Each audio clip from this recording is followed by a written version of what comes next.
Spiritual intelligence. It sounds poetic, right? But let's get one thing straight. It's not esotericism, and it's definitely not an escape from reality. It's the opposite. It's the courage to look directly into reality without the filters that protect most people from it. Most think spiritual people float above the world. But the truth? The spiritually intelligent woman feels everything, deeper, faster, harder. She doesn't escape pain. She tracks its anatomy. She doesn't deny darkness. She reads its logic. Carl Jung called this not mysticism, but the process of psychic integration. When your consciousness widens so much, it starts seeing what others repress. And make no mistake, that expansion isn't peaceful, it's disorienting. Because when you start perceiving truth before it's spoken, illusion becomes unbearable. Modern neuroscience quietly agrees. Studies show that some nervous systems react milliseconds before an event actually happens. The body predicts reality, and when it does, it feels like intuition or madness. That's the paradox every spiritually intelligent woman lives inside. The same awareness that can save her also threatens to consume her. Think about it. We live in a culture that glorifies distraction. We scroll, avoiding the silence that exposes us.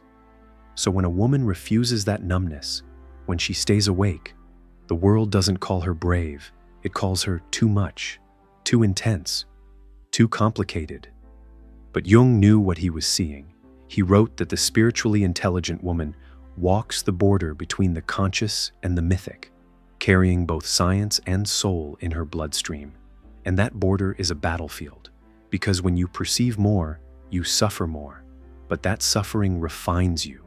It shapes perception into insight, and insight into power. In this video, we'll explore 8 struggles only spiritually intelligent women truly understand, and how each struggle hides the blueprint of transformation inside it. Not the kind of transformation that happens in a yoga class, the kind that happens when your old identity burns down and something wider starts breathing through you. So if you've ever been told you're too sensitive, too deep, or too awake for your own good, you might not be broken. You might just be evolving faster than your surroundings. Because spiritual intelligence isn't light, it's fire. And every woman who carries it learns the same lesson first. You don't need proof to know the truth. You just feel it coming. You've always known it. The quiet unease before something happens. The headache hours before a tragedy breaks the news. The pulse that quickens for no reason, until later you find out why. You sense before you see. To the world, that sounds like fantasy. But to you, it's physiology, because your body doesn't wait for evidence. It feels data. Neuroscience calls this interoceptive prediction, the way your nervous system reads patterns milliseconds before your conscious mind catches up. Carl Jung wrote about the same mechanism a century earlier, calling it the psyche's extended field of perception. But here's the struggle. When your awareness moves faster than other people's, you live in constant contradiction. You know something's wrong, but no one believes you. You warn, and they laugh. You sense, and they dismiss. Until it happens. And when it does, they say, "How did you know?" But by then, you're too tired to answer. Because being right isn't satisfying when it always comes with pain. It feels like holding an invisible radio tuned to collective frequencies. Joy, grief, disaster, all streaming through you without your consent. You start wishing you could turn it off. You start envying the blissfully unaware, the ones who live comfortably inside their illusions. But the truth is, your perception isn't a punishment. It's a language. You were born fluent in the subtle communication between psyche and world. You just haven't learned how to translate it yet. Spiritual intelligence begins as discomfort, because it requires you to trust signals no one else sees. And that trust feels dangerous. But this is where your power lives. When you learn that intuition isn't guessing, it's recognition before cognition. That's the first struggle of the spiritually intelligent woman, to believe what her body already knows, even when the world calls it crazy. And the moment she stops apologizing for her knowing is the moment she begins to lead herself out of confusion. But awareness is a double-edged gift because it doesn't just sharpen your vision, it bends time. You don't only feel what's happening now, you start feeling what's about to happen. And that sounds magical until you realize how heavy it is to live in tomorrow all the time. You know when something's about to end before anyone else feels the crack. You sense changes before they arrive. You prepare, but you can never relax. That's the second struggle of the spiritually intelligent woman. You feel the future, but you can't live the present. Aim openness that lets you read truth will soon make you drown in it. You've always been the one who just knows. You feel endings before they happen. You sense changes long before anyone says a word. Someone smiles at you, and somewhere in your body, you already know that smile won't last. It's not paranoia. It's pattern recognition wired into your nervous system. Carl Jung once said that intuition is perception through the unconscious. And for a spiritually intelligent woman, that perception never stops. But there's a hidden cost to seeing ahead. When your awareness keeps running into tomorrow, you lose your ability to rest inside now. Your mind doesn't wander, it forecasts. It's like living in constant déjà vu. You catch the subtle tone in someone's voice, the way their energy shifts mid-conversation, and your body whispers, "This will end." No one else notices. They keep laughing, talking, planning. You keep preparing. And so, while they live, you brace for the loss, for the change, for the moment you know is coming. Neuropsychology calls it anticipatory processing, your brain's predictive mechanism working a little too well. Jung would call it over-identification with the intuitive function. Whatever name you give it, the result feels the same. You are always half a step ahead and a whole life away from peace. Because when you're wired to read timelines, the present feels too small, like a waiting room between revelations. You can't relax, you scan. You can't enjoy the calm, you're waiting for the plot twist. Even happiness starts to feel suspicious. You study it, expecting it to expire. And that's what no one understands. Your anxiety isn't always fear. Sometimes it's your awareness, picking up on patterns the world isn't ready to see yet. But here's the paradox. You don't just feel the future to protect yourself. You feel it because your consciousness is tuned for evolution. It wants to grow. It wants to help life move forward, not just endure it. Still, this gift can be isolating, because people who live in the present call you distracted. People who live in the past call you restless. But you are living at the edge of what hasn't happened yet. It's not an easy place to exist. It's lonely knowing things before they unfold. It's painful to sense the storm while everyone else is still dancing in the sunlight. And sometimes, it makes you wonder if you'll ever stop waiting. But here's the truth that changes everything. The future doesn't need you to predict it. It needs you to inhabit it, one moment at a time. Your intuition isn't meant to keep you ahead of life. It's meant to keep you aligned with it. So you start practicing the hardest thing you'll ever do. You stop scanning and you start feeling. You train your mind to land in your body again. You let tomorrow take care of itself. Because sometimes the bravest act for a spiritually intelligent woman is not to foresee what's next, but to fully feel what's now. And if you've ever wondered how to actually do that, how to return to the present when your intuition keeps pulling you ahead, that's a whole other story. If you want me to make a video about how to live in the now as a spiritually intelligent woman, let me know in the comments below. But even when you finally learn to slow down, the stillness feels wrong. You've been wired for storms. And now that peace has arrived, your nervous system doesn't know what to do with it. No one tells you that peace can feel terrifying. After years of chasing, healing, fixing, suddenly everything is quiet. No drama, no chaos, no emotional earthquakes to decode. Just silence. And your nervous system doesn't trust it. You've lived so long in emotional high alert that calm feels suspicious. You start scanning for what's wrong, as if peace is a trap set by the universe. And when nothing happens, your mind panics. Have I lost my passion? Have I disconnected from life? Why does calm feel so empty? But this isn't emptiness, it's detox. Your body is learning what safety feels like, and it mistakes it for boredom because it's never lived there before. Neuropsychology would say your brain's reward system was trained to respond to intensity. Cortisol became comfort. Silence became threat. So when you finally arrive in peace, your neurons still crave the chaos they once called home. And Carl Jung would say, you are meeting your shadow of stillness, the part of you that equates movement with meaning, that thinks if you're not transforming, you're failing. But spiritual intelligence isn't constant motion. It's the ability to sit in the space between transformations without trying to fill it. Because here's the secret. Peace doesn't always feel good at first. Sometimes it feels like nothing, until your system learns that nothing is safe. You start noticing subtle things again, how your breath slows, how light falls differently in the afternoon, how your thoughts stop shouting and begin whispering. This is when you realize the absence of drama is not the absence of depth. It's the presence of integration, and yet your old self, the one addicted to progress, starts craving something to fix again, something to break so you can rebuild. That's how you used to feel alive. But growth isn't always expansion. Sometimes it's stability. Sometimes it's finally holding what you once ran from. So when peace feels boring, remember, that's your body healing faster than your mind can interpret. It's not the end of your evolution. It's the part where you stop bleeding so you can finally begin to breathe. You're not losing your spark. You're learning not to burn for it.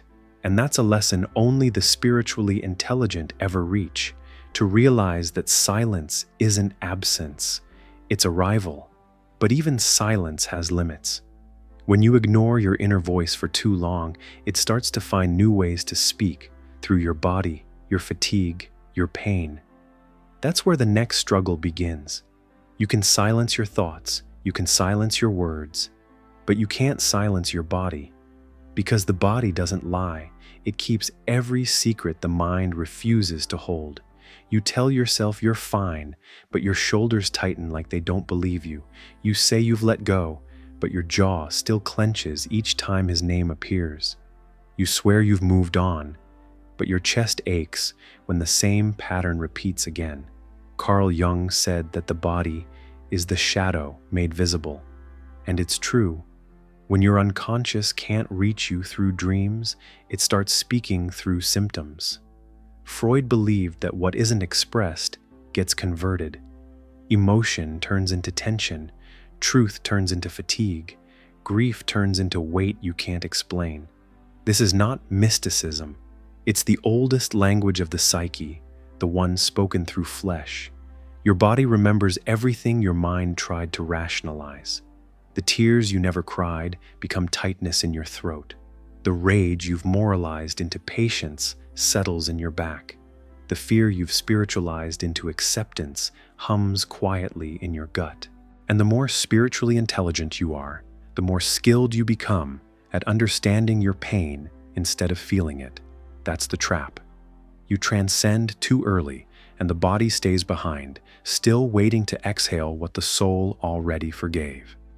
This is what true psychosomatic intelligence means. Your body becomes the mirror of your emotional honesty. It's not punishing you, it's reminding you. Every ache is an unspoken sentence. Every wave of exhaustion is your unconscious saying, please stop pretending. You don't need to fight your body, you need to listen to it. Because when you finally stop treating your pain as a problem and start treating it as a message, it begins to soften. You start to breathe again. You begin to remember that the body isn't your enemy, it's your witness. Jung said that healing doesn't happen when the light wins over darkness, but when both learn to coexist. And the same is true for the body and the spirit. They're not two separate worlds. They are two halves of the same voice.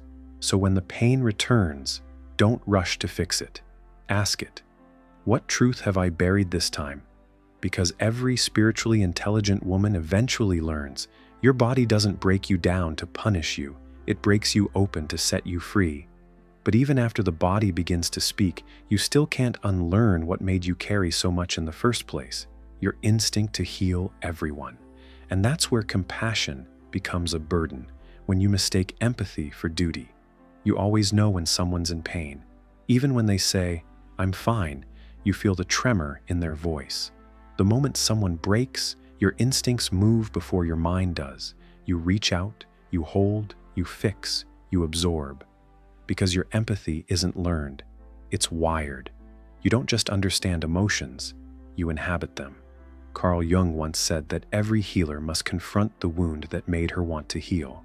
And yours is this: you learn to love people by carrying what they couldn't. You call it kindness, but often it's survival, because as a spiritually intelligent woman, you can feel the suffering of others so vividly that doing nothing feels like betrayal.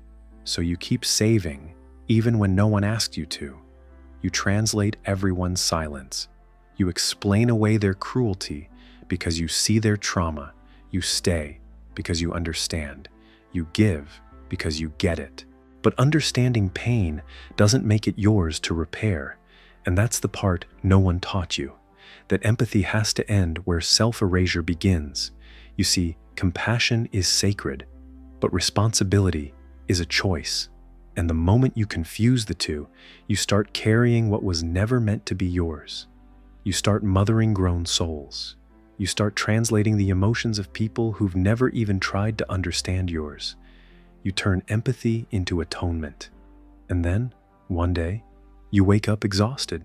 Not because you've done too much good, but because you've done it alone. Your nervous system wasn't designed to be a shelter for everyone else's storms. Even the saints need silence. Even light needs boundaries. The truth is, you can hold space for someone's healing without holding the weight of it. You can witness their pain without turning it into your purpose. That's not indifference. It's emotional maturity. Because sometimes compassion isn't saying yes. It's saying, "I see you, but I'm not coming with you into the fire." And that's when empathy becomes wisdom. When love stops being rescue and starts being respect for both souls. Carl Jung would call this the integration of the wounded healer, the moment you stop confusing empathy with martyrdom and start realizing that your presence heals more when you're not bleeding with them.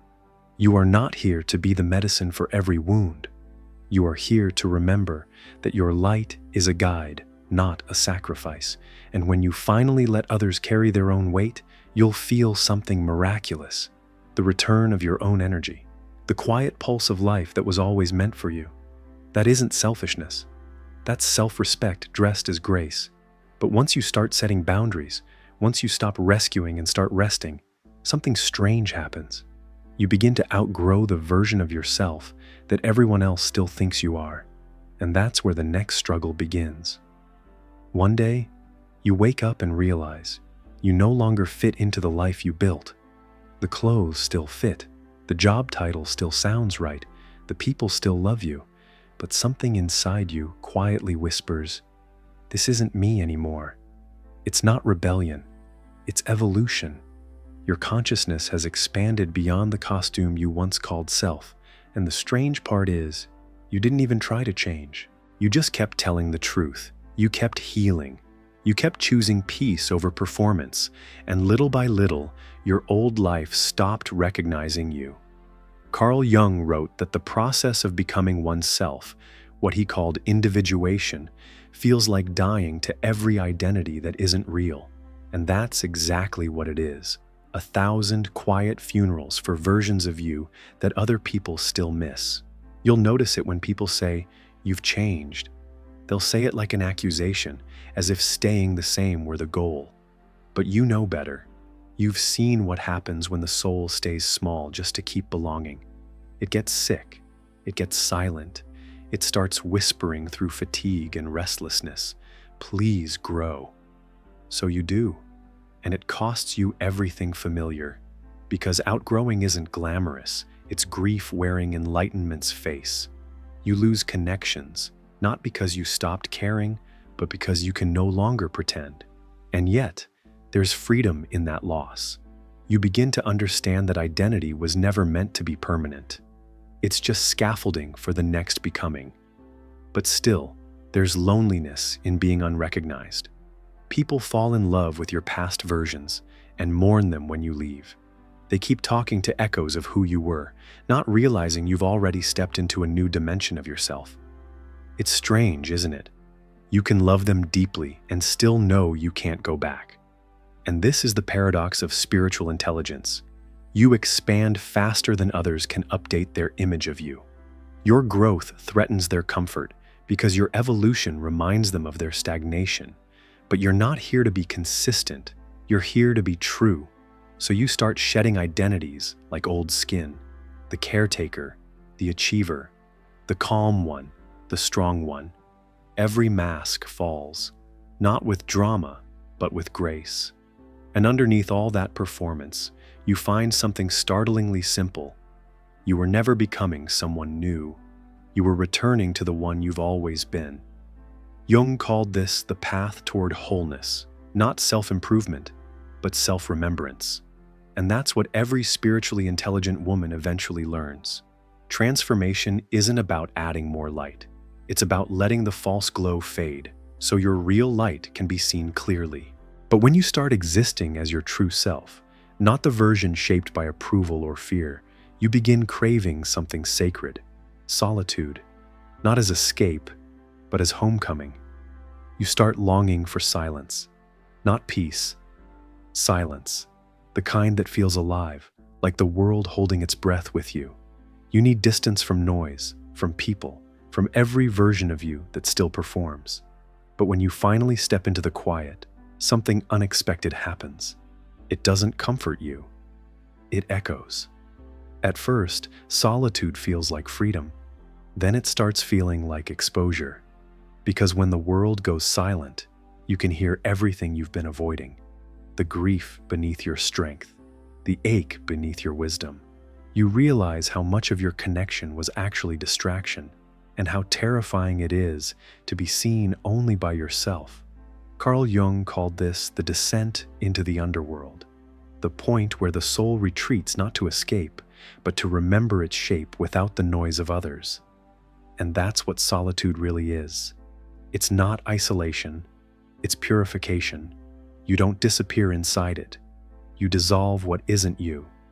Because every spiritually intelligent woman learns this. There's a silence that breaks you, and there's a silence that builds you. The art is knowing the difference. And once you've faced that silence, when you've shed everything that isn't you, you meet the final fear, not of loss, but of your own power. You've spent years searching for peace, not realizing that what you were actually avoiding was power, not the kind that controls, but the kind that creates. Because somewhere deep inside, you know that if you ever stop apologizing for who you are, the life you've built will no longer survive you. You've always felt it, haven't you? That quiet pressure under your skin, that sense that something vast lives in you, but you keep it on a leash. You shrink your expression, dilute your voice, dim your knowing, not because you're weak, but because your brilliance feels dangerous. Carl Jung said that the greatest fear of the individual is not darkness, but the full light of the self. Because once you meet your true potential, you can never go back to pretending you don't see it. Power isn't loud, it's terrifyingly still. It's that moment when you realize you no longer need permission, validation, or rescue, that everything you've been seeking was always waiting inside you to be claimed. But claiming it means losing excuses. It means taking full authorship of your energy. And that's why it's so frightening, because the moment you step into your power, there's no one left to blame for the life you choose. So you hesitate. You keep yourself humble. You call your intuition overthinking. You call your boundaries too much. You call your purpose unclear. Because as long as you stay uncertain, you stay safe. But the truth is, you are not uncertain. You are uncomfortable with how clear you've become. You sense that your words could move mountains, your presence could change rooms, your authenticity could disrupt everything built on illusion. And that's what terrifies you. Not failure, not rejection, but transformation. because power doesn't only elevate you, it dismantles everything false around you. And yet, that's what you came here to do, to remember that the light you keep hiding was never meant to make you smaller. It was meant to make the world wider. Spiritual intelligence isn't about leaving the world behind. It's about returning to it as someone who finally remembers who she is. You stop waiting for a sign. You stop asking for permission. You breathe and you begin. And suddenly, nothing about your power feels frightening anymore because you realize it was never about control. It was always about connection. The kind of power that heals, that transforms by being, that creates without forcing. You are no longer afraid of what you can do. You are in awe of what you already are. And that's where the journey ends, not in transcendence, but in embodiment. Because every spiritually intelligent woman eventually learns the final stage of awakening is not leaving her power behind. It's living inside it. Maybe this is what power truly feels like. Not fire, not noise, but quiet recognition. A knowing that no longer needs to prove itself. Because when you stop hiding your strength, you stop carrying it alone. There are so many of us, women who feel deeply, who think too much, who love like it's a sacred act. We've been told we're too intense, too sensitive, too much. But this depth isn't a flaw, it's a frequency. And when one of us speaks from that place, others remember. That's how the world heals, one honest woman at a time. If you felt yourself somewhere in these words, if you've ever sensed the future, mistaken peace for boredom, or silenced your own power, know this: you are not strange. You are spiritually intelligent. I've learned this in my own life. The moment my best friend saw the power I'd been hiding, something in both of us shifted. We stopped competing with the world and started expanding with it. We became mirrors that reflect strength, not shame, and that changed everything. If you felt that too, put a like on this video. Let's see how many of us are here, because every like is a signal, a way to say, I see myself in this. Subscribe, share this message, and remember, your strength doesn't make you different. It makes you found.